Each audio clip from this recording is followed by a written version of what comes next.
We were told that AI would replace developers.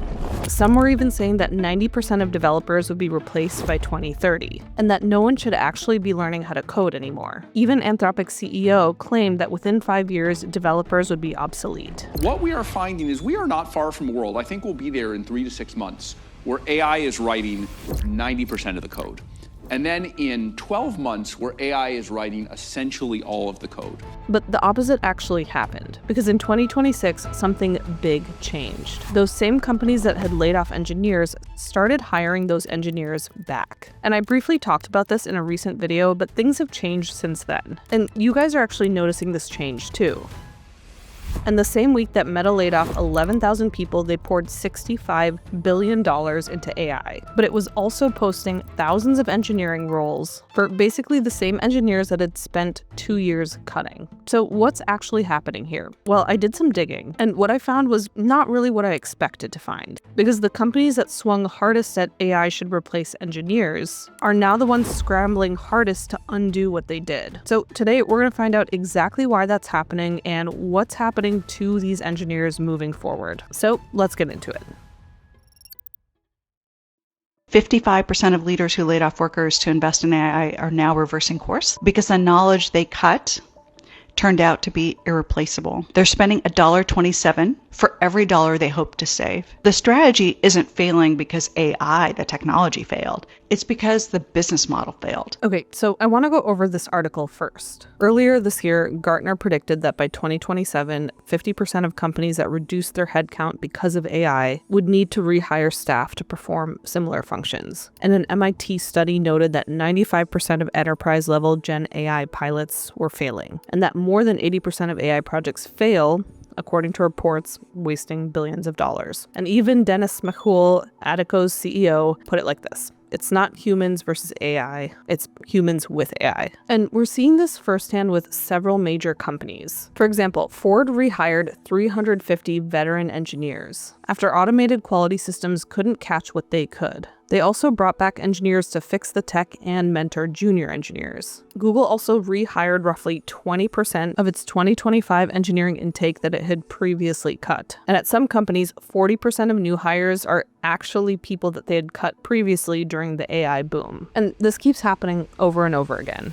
Companies are rehiring the exact same people they laid off for AI. And they're doing it for 2 reasons. It's a lot more expensive than they thought, and AI is not amazing at most things. So what has happened to these companies who spent millions who need to justify their AI spend? 55% regret laying off their employees. Amazon is hiring 11,000 people after laying off 30,000, and they don't even know where their money's going. And there's a quality problem too. 96% of engineers still don't trust AI-generated code without manual review. I mean, AI didn't just remove engineers from the equation. It generated a mountain of code that engineers now have to check. Faster code generation doesn't equal better software. If anything, it created a brand new job that didn't exist 2 years ago, which is cleaning up the mess that AI made. Because here's what AI actually turned out to be bad at. It can spit out lines of code incredibly fast, but it can't do system architecture, it can't do production debugging, it can't make security judgment calls, and it can't handle long-term maintenance, which is the slow, invisible work that keeps software engineers alive. In other words, AI got the easy part of engineering down, which was typing generic code. But companies confuse that with the hard part of engineering, which was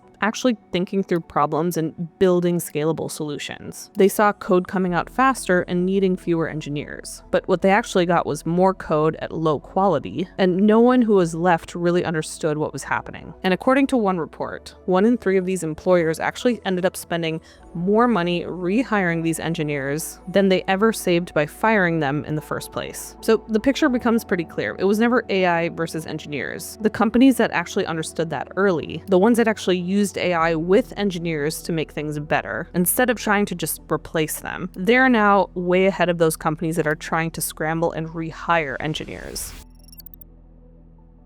So how did companies get this so wrong? The answer is because of AI benchmarks. Every time you hear the new AI model scored 90% on coding, that number comes from a test. The most famous test is called the SWE bench. It hands an AI a real bug from a real open source project, and then it checks whether the fix actually passes the project's tests. For 3 years, this was the scoreboard that the entire industry pointed at to prove that machines could code. And the scores actually looked incredible. So Stanford's 2026 AI Index reported that this benchmark jumped from 60% to nearly 100% in a single year. And that one jump actually became the entire story. People assumed that AI had basically learned how to write software. Even CEOs cited it when they were laying people off. But there was just one problem. That number was complete bullshit. Here's what actually happened. In February 2026, OpenAI, the company that actually helped popularize these benchmarks, announced that it was going to stop reporting SWE bench verified because the score had stopped meaning something. The problem they found was contamination. So these AI models were basically trained on the entire internet, which includes the open source projects that the test bugs were coming from. So when the AI solves a bug, you can't actually tell if it reasoned through the problem or if it just memorized the answer during training. So the test wasn't measuring skill anymore. It was basically measuring memory. And then it got worse. So OpenAI pushed everyone to a newer, harder benchmark called SWE Bench Pro.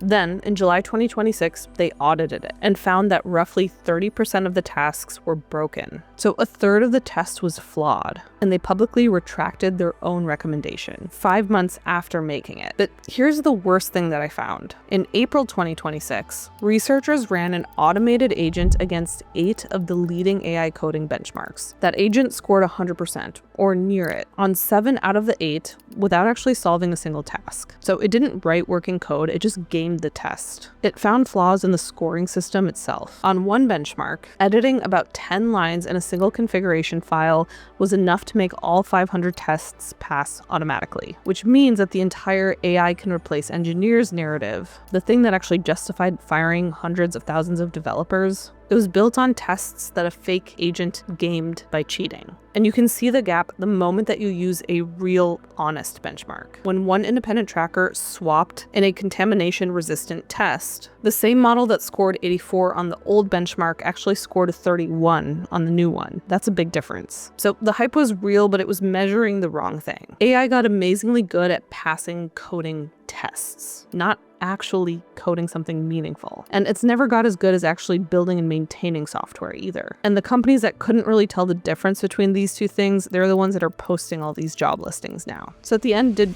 humans win this battle?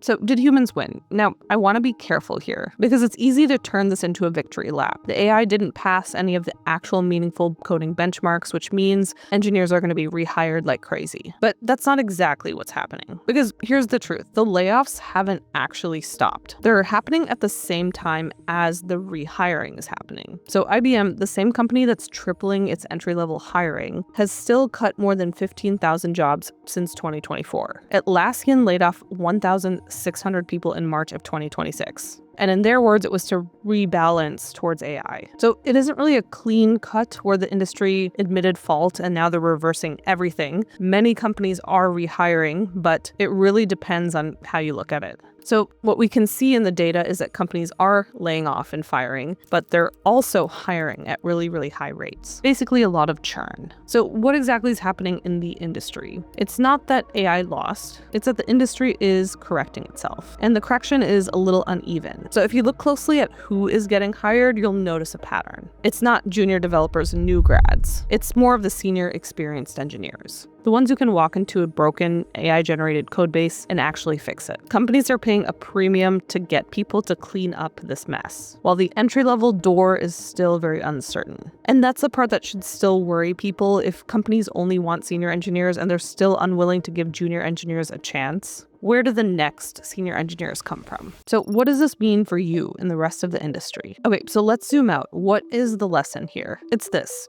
AI didn't replace developers. It exposed them. It showed everyone what these engineers were doing all along. And it turned out that speed was never actually the bottleneck. Understanding things was. The value was never in how fast you could type code. It was in knowing what to build, why it breaks, and how to fix things when it does break. And if you're an engineer watching this, it kind of reframes everything. The question was never, will AI replace my job? It's what makes a software engineer irreplaceable? Because that's the type of person that companies are hiring. And I can give you a quick sneak preview of what those are. Basically, judgment, system knowledge, and the ability to own an outcome end to end, not just close a ticket and move on. That's the skill to actually double down on. So let me know what your thoughts are about the big rehiring and the continuation of layoffs. I'm curious to hear your guys' thoughts, especially if you're in the industry or you're looking for a job. Leave a comment below and I'll see you in the next one.